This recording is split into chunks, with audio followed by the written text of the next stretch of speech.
Olá pessoal, tudo bem?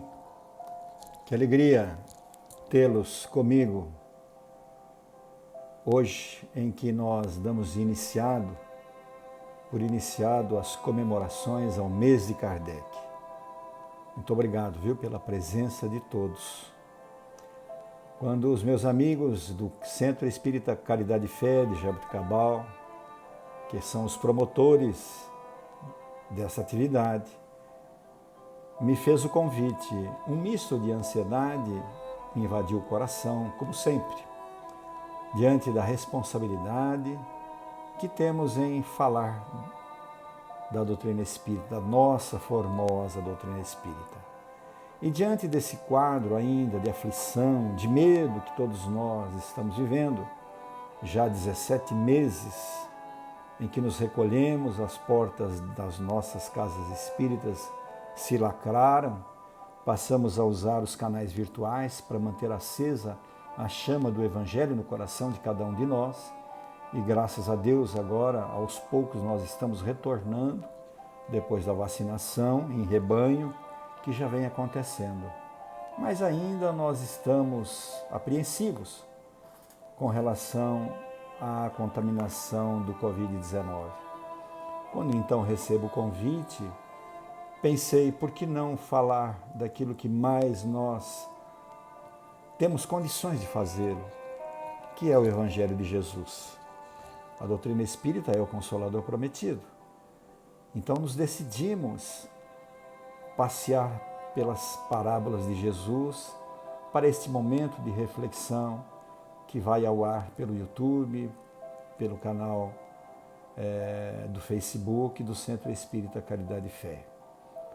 Então, meus amigos, antes de nós iniciarmos para a nossa conversa, eu quero convidá-los ao nosso momento de prece.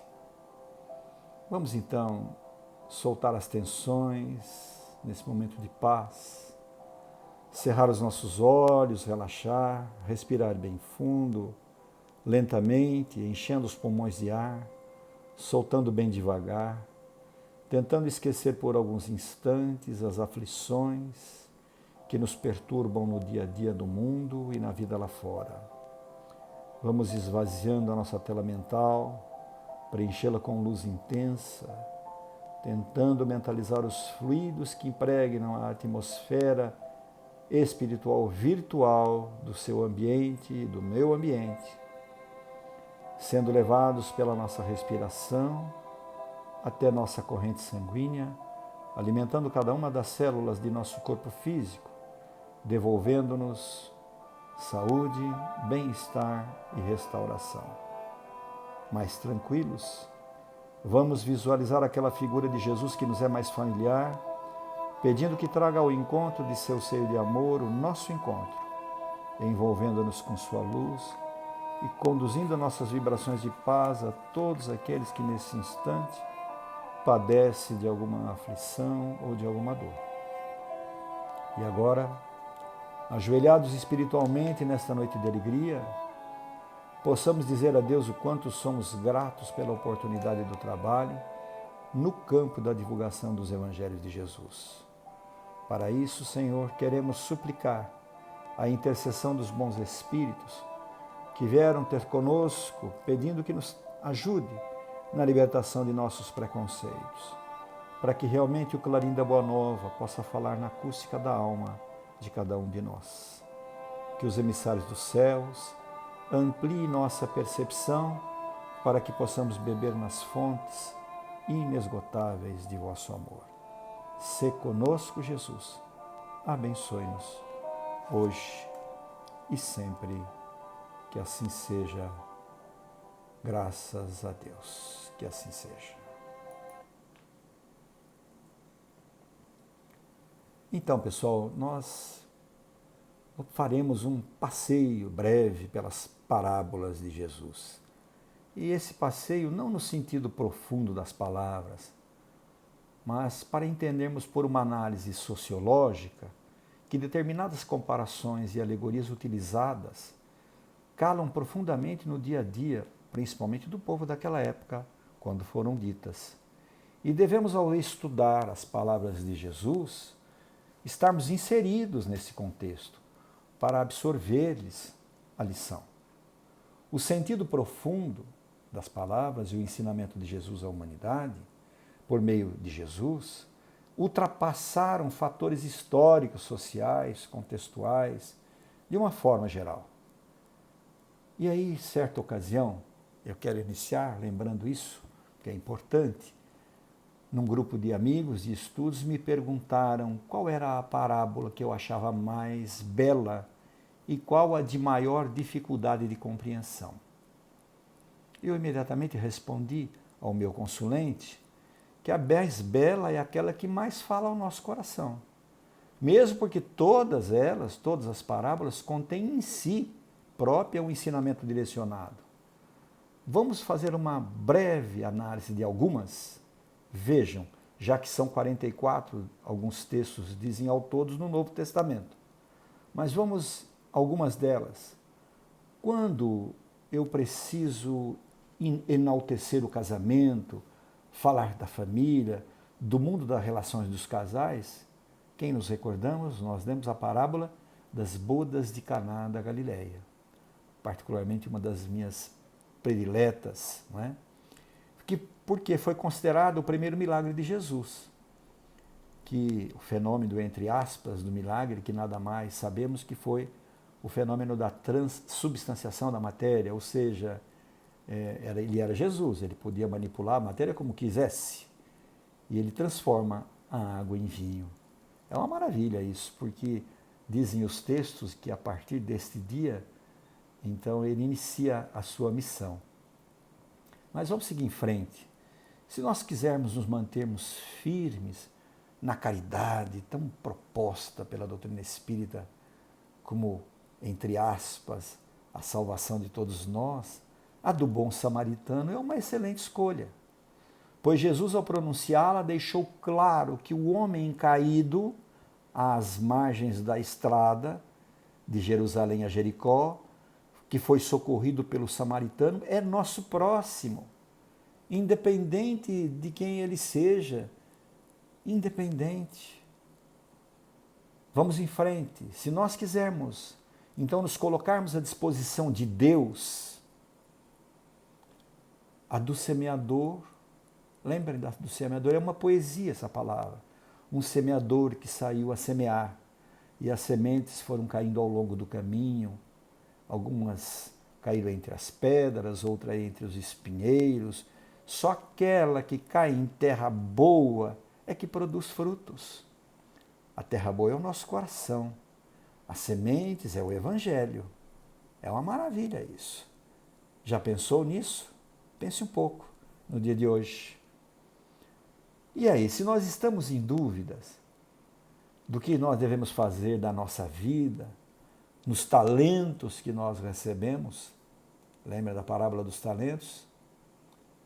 É interessante porque um senhor, resolvendo fazer uma viagem, chama o seu servo, distribui talentos a 3 deles, em valores diferentes, e peça para que eles, a hora que ele retornar, os devolva.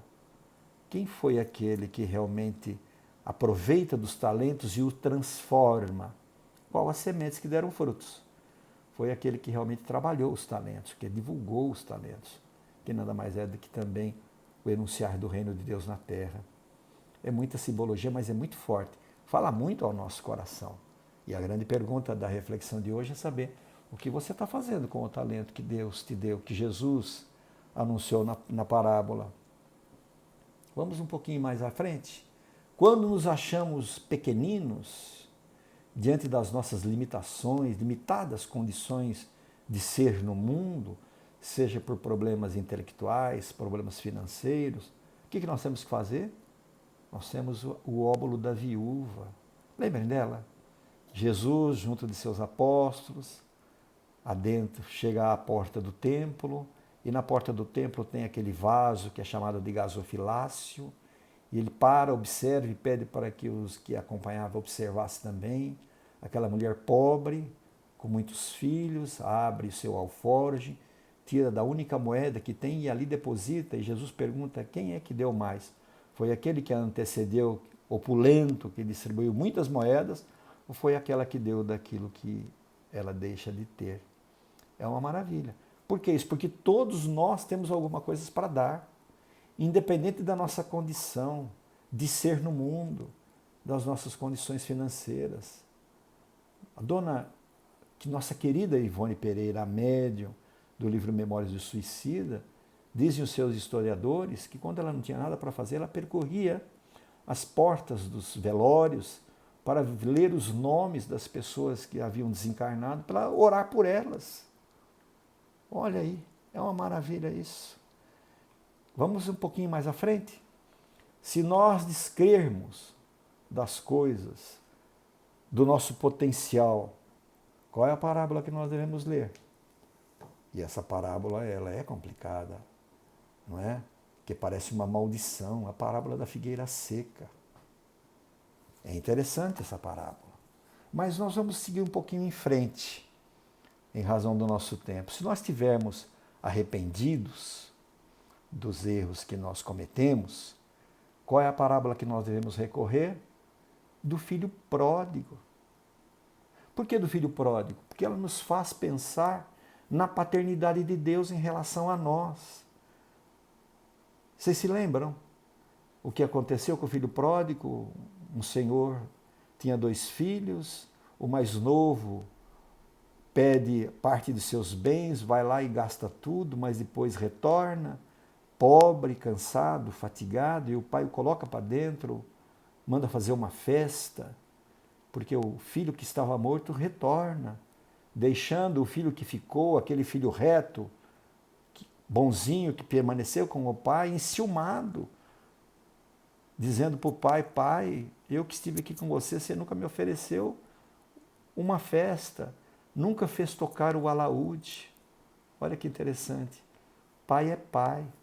Pai bem quer sempre a todos os seus filhos.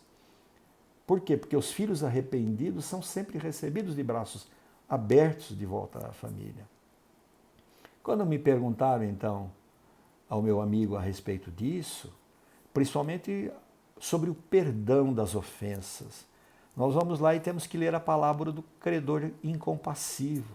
Essa parábola é muito boa, porque nós, na oração do Pai Nosso, estamos sempre pedindo perdão dos nossos pecados, mas o primeiro que aparece na nossa frente, necessitando do nosso perdão, nós somos um eterno cobrador. A parábola do credor incompassivo nos leva muito a pensar sobre isso. E aí, portanto, eu respondi ao amigo que me consultava.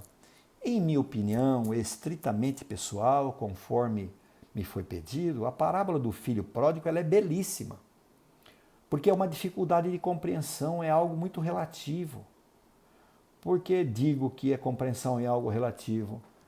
Porque quando nós formos comparar com o enunciado de Paulo, do apóstolo, na sua epístola aos Efésios, no capítulo 1, no versículo 17 e 18, ele diz assim, olha o apóstolo Paulo: para que o Deus de nosso Senhor Jesus Cristo, o Pai da glória, nos dê o espírito de sabedoria e de revelação, do pleno conhecimento dele, sendo iluminados aos olhos do vosso coração, para que saibas qual seja a esperança de sua vocação.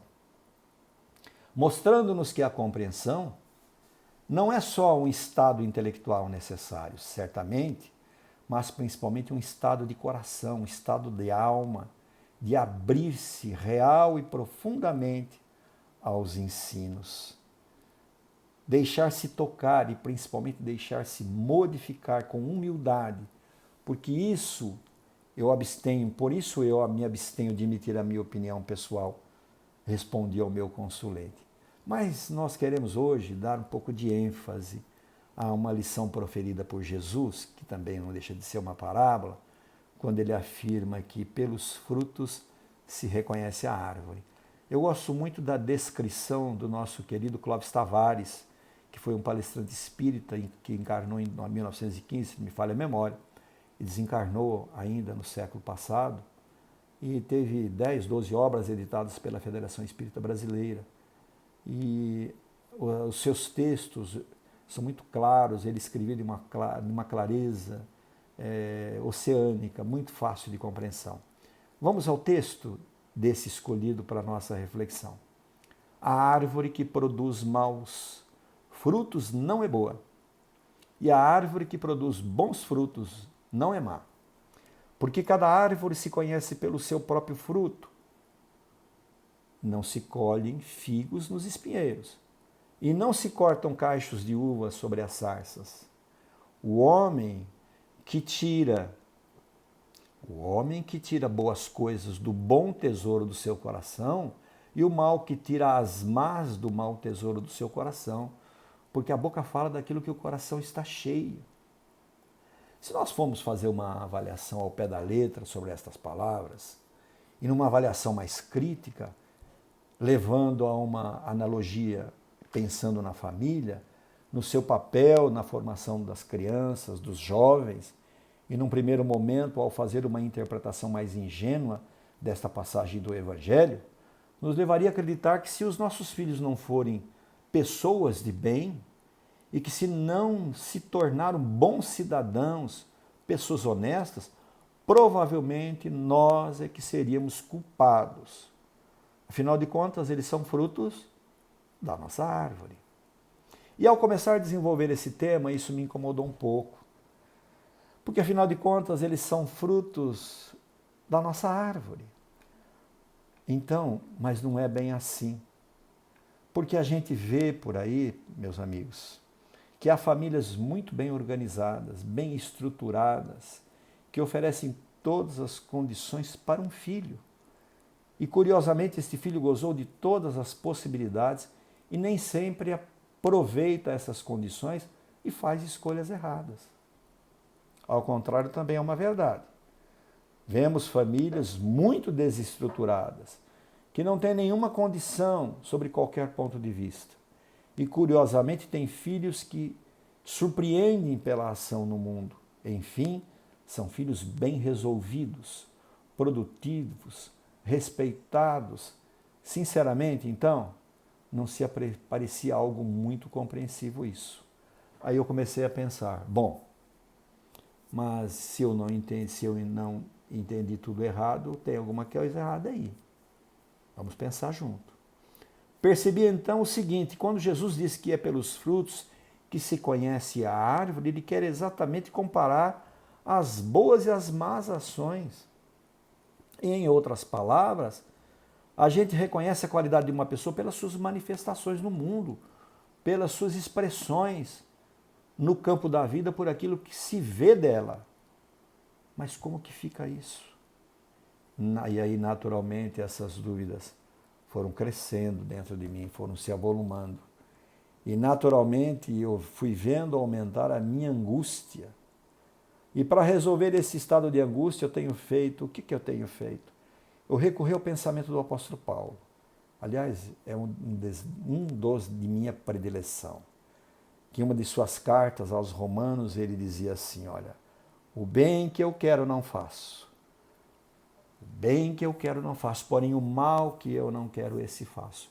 Aliás, isso aqui é escrito, impresso e distribuído dentro da minha casa. Porque ao mesmo tempo que a gente tem sentimento muito conflitante, quer dizer, o nosso conflito é tão grande, que a nossa angústia é tão grande, que muitas vezes a gente não consegue estabelecer até que ponto sou bom e sou ruim. Principalmente agora que nós nos recolhemos, apesar de que já estamos caminhando um pouco mais soltos, não é? Depois de vacinados. O homem, o ser humano, quando se recolheu diante desse quadro pandêmico, ele acabou se mostrando um pouco mais. A não ser que isso não aconteceu com você, mas isso aconteceu muito comigo. Daí eu também fiquei mal e também, de novo, às vezes, a gente consegue estar bem ou mal ao mesmo tempo. No mesmo gesto, a gente consegue fazer algo de muito bom e às vezes consegue fazer algo de muito mal. Não é? Isso quer dizer que nós somos seres da angústia. E temos angústia porque temos conflitos. E é nesse conceito que ele vai dizer o que caracteriza a nossa condição do mundo. é o conflito. Nós somos seres que temos duelo dentro de nós. E esse duelo entre o desejo de ter acertado e ao mesmo tempo a incapacidade de acertar o tempo todo. Essa dualidade me levou a pensar num relato do espírito Humberto de Campos, lá no livro Boa Nova. Nós vamos dar um pouquinho de ênfase nesse relato, porque ele é importante para a nossa compreensão. Diz assim o relato do espírito de Humberto de Campos. Há mais de 2000 anos, o governador espiritual do orbe, cuja grandeza está oculta pelas condições de homem encarnado, às vésperas de iniciar a sua atividade de transformação e regeneração na Terra, prevendo que isso iria acontecer 2000 anos mais tarde, o planeta ingressaria nos valores espirituais a que se destinava e antecipando em 2000 anos o processo agora em que vivemos. É uma maravilha isso. Foi escrito há mais de 40 anos o livro Boa Nova e Humberto de Campos relata essa história, que Jesus prevendo que há 2000 anos depois esse processo iria acontecer. O planeta iria passar por esse processo de regeneração, esse que nós estamos vivendo. E aí o que acontece? O Cristo, diz Humberto, ele se desloca de Nazaré e anda até 150 quilômetros até Jerusalém, a capital religiosa da sua época. A cidade já havia sido palco da vida de muitos missionários. Alguns entregaram suas vidas para a crença num Deus único que chegasse até a nossa geração. O Cristo então se dirige à capital religiosa do templo gigantesco de Jerusalém, na esperança de colher algum valor que pudesse ser aproveitado para a edificação do reino de Deus na terra.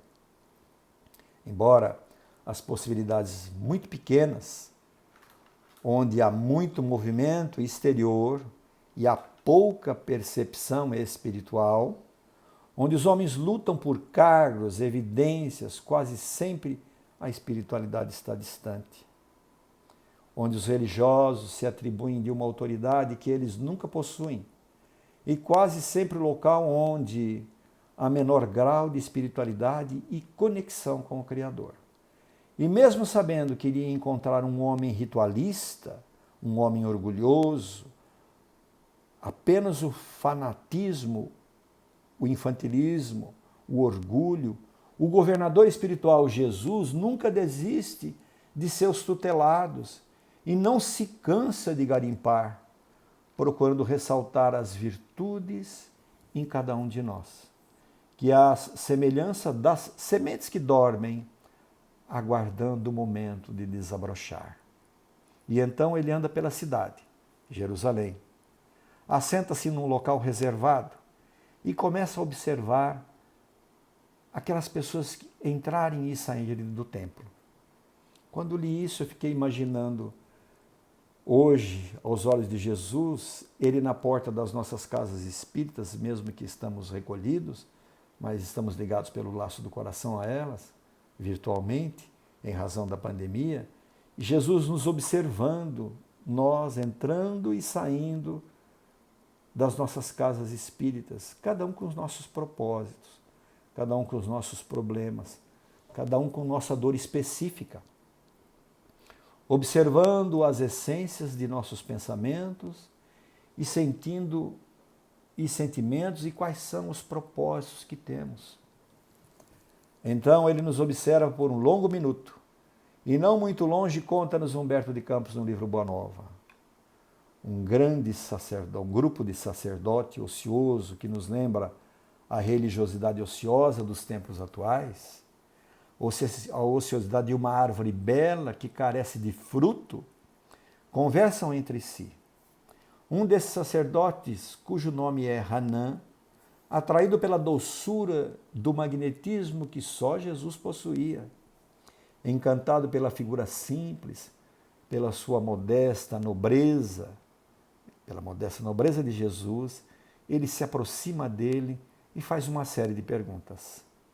Entre elas, a primeira, ele indaga assim, o que ele estava fazendo na cidade E Jesus, sem nenhuma inquietação, como se aguardassem aquela abordagem, porque sabia que esse era o pensamento do homem religioso da época, mas não era um sacerdote, era um modelo de religião exterior, um modelo de religião do mundo em transição.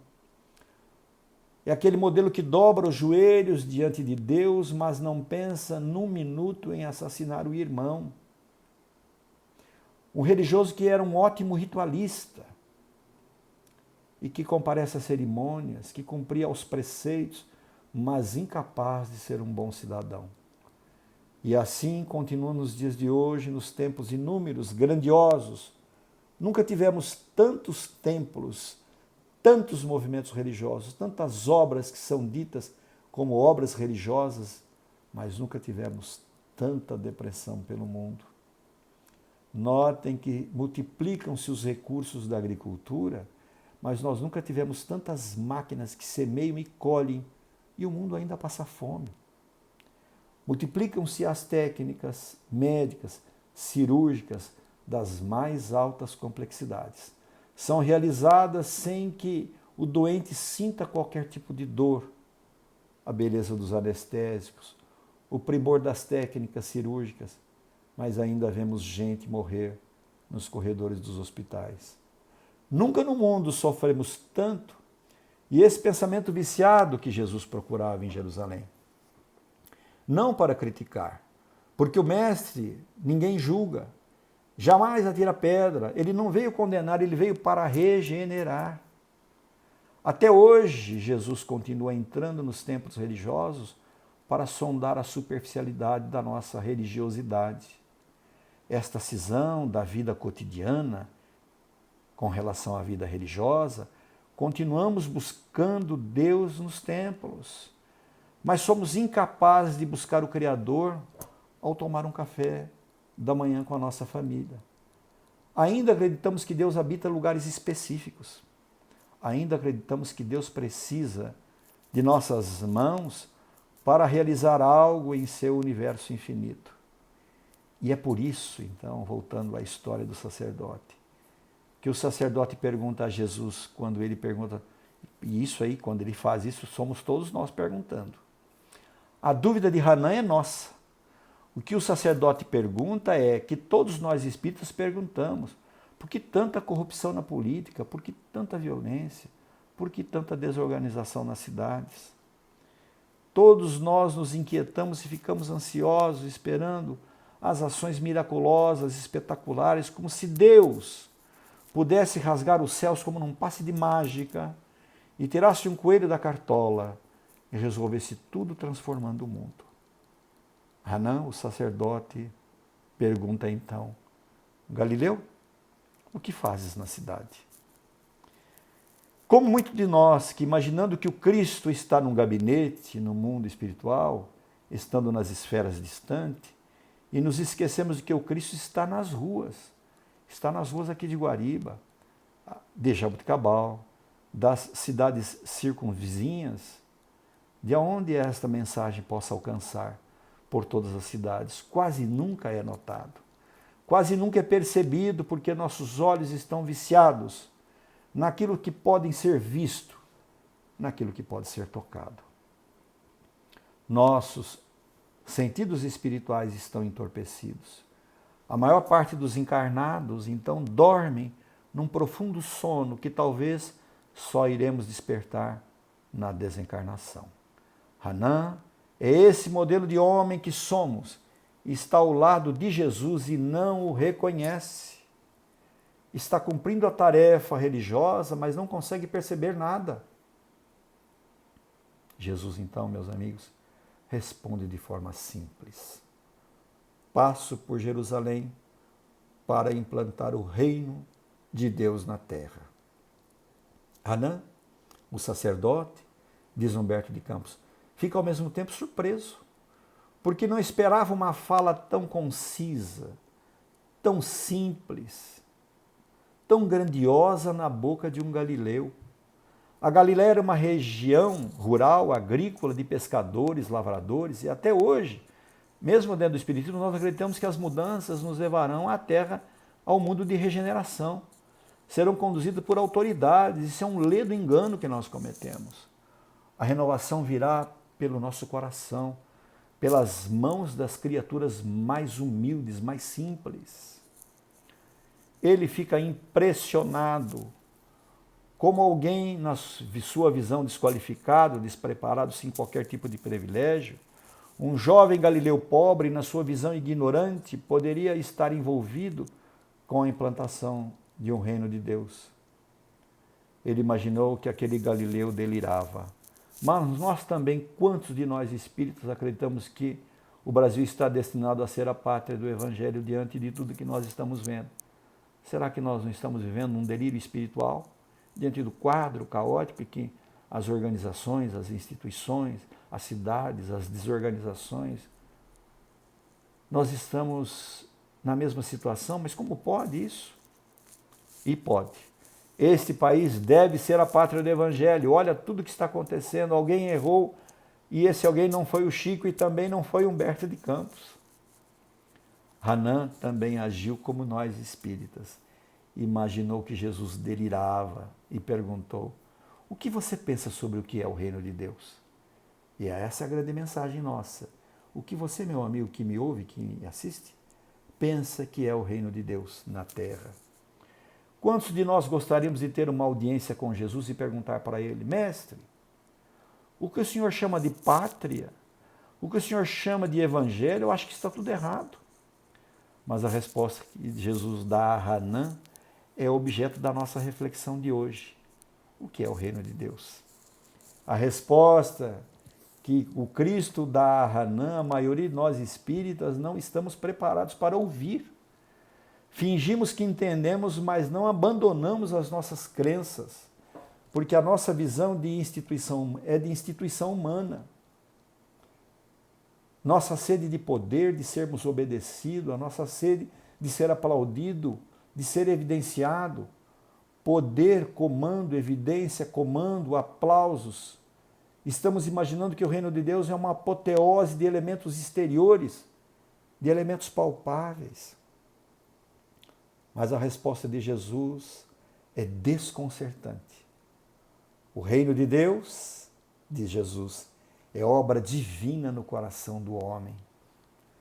E nós que imaginamos que a obra é nossa, quantos de nós imaginamos que o mundo chegará à regeneração por nossa atividade? Nós estamos imaginando isso, né? Quantos de nós nos apropriamos da obra do Cristo e pensamos ser o dono dela? Mas Jesus diz a Hanan: a obra divina no coração do homem. E aqui temos duas principais características da regeneração do mundo. Duas principais características. A obra divina e como ela é no coração. Ela é invisível. É preciso muita conexão para enxergar Deus trabalhando. É preciso muita sensibilidade para distinguir o que é a ação de Deus, o que é a ação dos homens e o que é movimento humano e o que é movimentação divina. Por isso, meus amigos, nos acalmemos diante desse quadro que nós estamos ainda vivendo aflitos. Nós não podemos esquecer que nós estamos em pleno mar alto, navegando, e quem está no comando dessa nosso barco, desse nosso grande navio, que é o planeta Terra, o timoneiro é Jesus. Com certeza ele vai nos saber conduzir a Porto Seguro, independente se desencarnarmos ou de estarmos encarnados, ou da quantidade, se tomamos vacina, independente. Nós temos que viver no mundo, sendo do mundo, tentando auxiliar nesse processo de regeneração da implantação do reino de Deus na Terra. Mas incapaz de compreender isso, um conceito tão sutil como esse, o sacerdote Hanan, agora ele é mais indagador, com uma postura mais escarnecedora. Ele assume a postura de descrente, como muitos de nós, descrente. Obra divina em tuas mãos? Por que não nas minhas? Por que não nas mãos dos mais poderosos? Por que não nas mãos de quem tem recursos? Meu Deus, nas tuas mãos, Galileu, por acaso você conta com o apoio de algum príncipe para realizar esta obra? Muitos de nós não fazemos a mesma pergunta. Será que nós não estamos precisando de um apoio dos poderosos para levar o mundo à regeneração?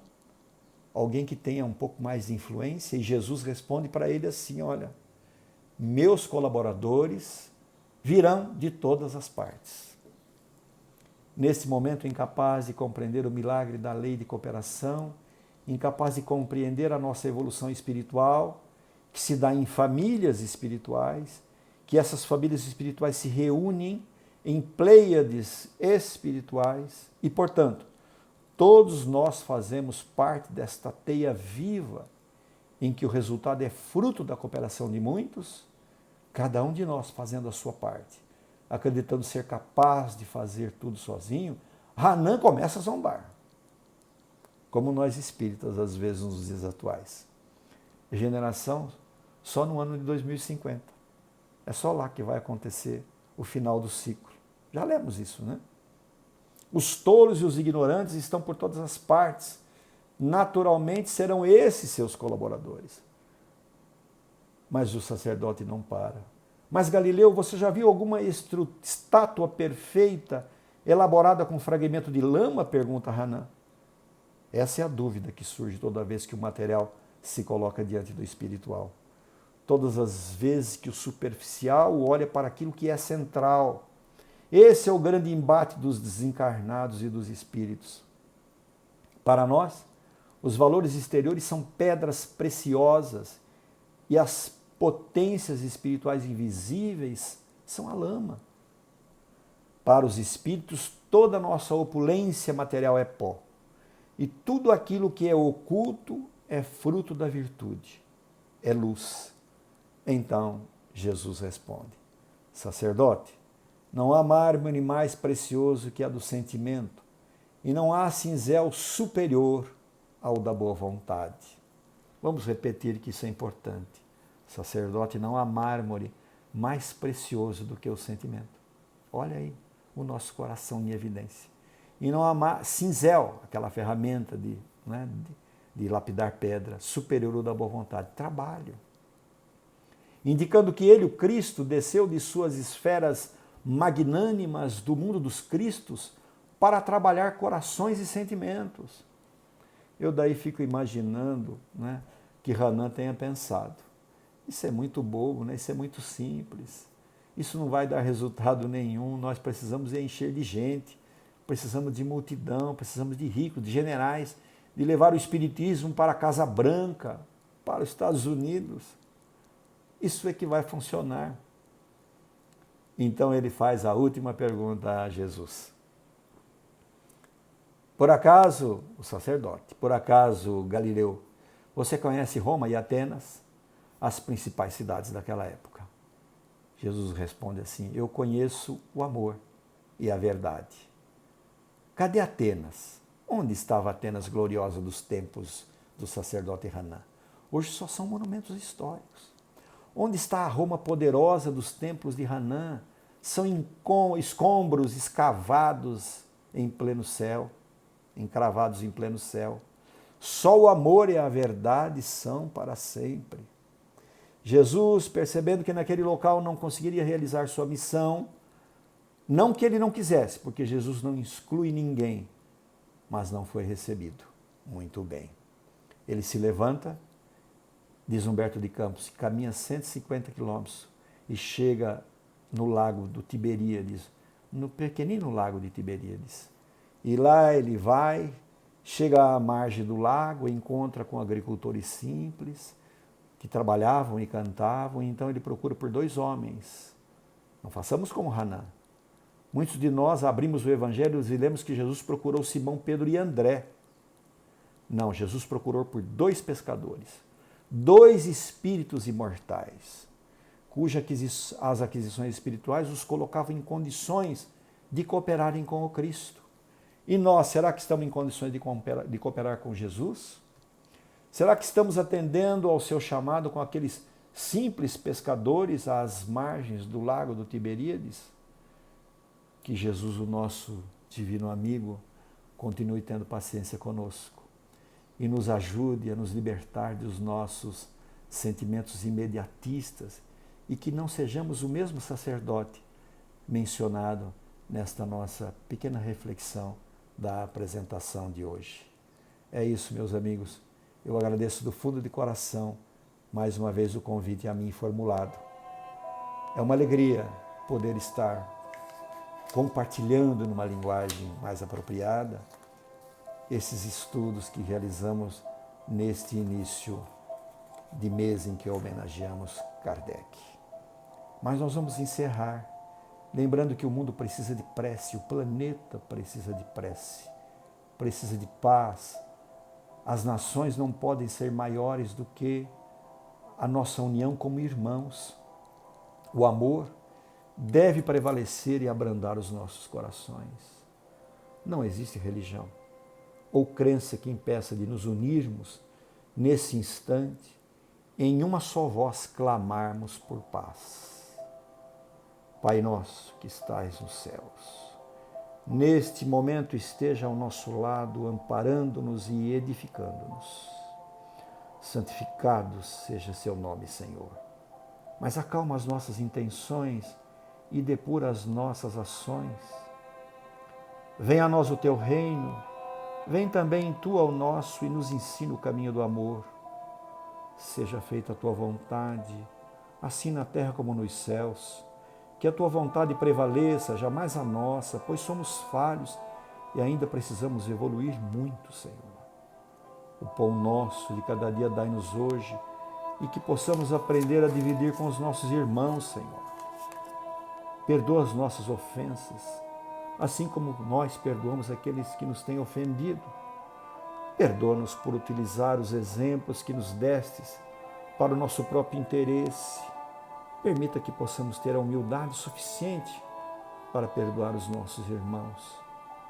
Não nos deixes cair nas tentações. Livra-nos de todo mal. Protege-nos de nossas próprias ações e do mau uso de nosso livre-arbítrio.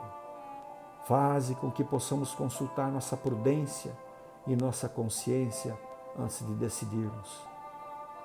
Pedimos a todos os nossos irmãos que nos ouvem, que nos assistem, independente de sua religião, que orem pela humanidade, que ajudem a iluminar a mente dos líderes mundiais, responsáveis pelas decisões mais importantes, que todos possamos optar pela paz e pelo bem comum.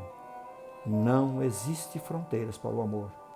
Que tenhamos pontes, não muros. Que Deus nos ampare, que Jesus nos abençoe e que nos guarde, hoje e sempre.